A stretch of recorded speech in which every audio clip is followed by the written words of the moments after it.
What if the best spy in the Confederacy was working for the Union?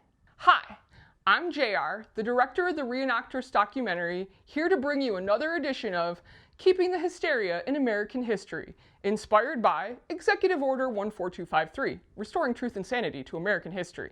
April is Confederate Heritage Month, and I recently saw a question on a Civil War forum asking if the women of the South supported secession as much as the men did. Well, the United Daughters of the Confederacy spent decades promoting the lost cause myth, so I think we have a pretty good idea of who the women of the South might have fought for.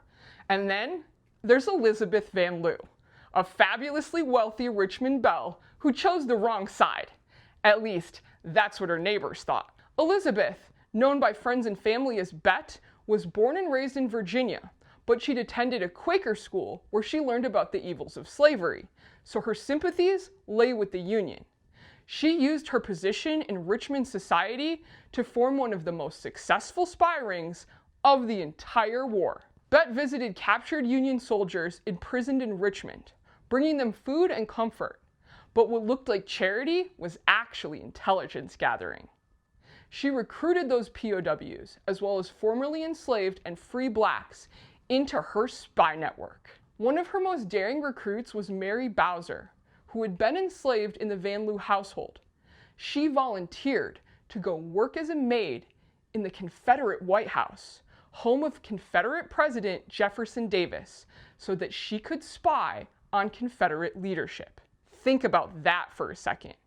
Would you volunteer to go work in the enemy's house, knowing that discovery could mean death? Information flowed from Davis's dinner table to the desks of Union generals, written in code and sometimes hidden in hollow eggs. When Richmond finally fell, Bet was the first person to raise the Union flag over the Confederate capital. Her reward? A job as postmaster, and the nickname Crazy Bet. A 1911 biography claimed people called her that because she'd faked insanity to get away with spying. But it's more likely her neighbors just didn't like what she'd done. After all, you'd have to be crazy to bet on the Union in the heart of the Confederacy, right? But that's exactly the kind of hysterical history we're trying to highlight. So when I hear someone called crazy for standing up for what they believe in, from now on, I'm gonna think of Bet Van Lew. Who comes to mind for you? And what hysterical history will you help us preserve in the next edition of Keeping the Hysteria in American History?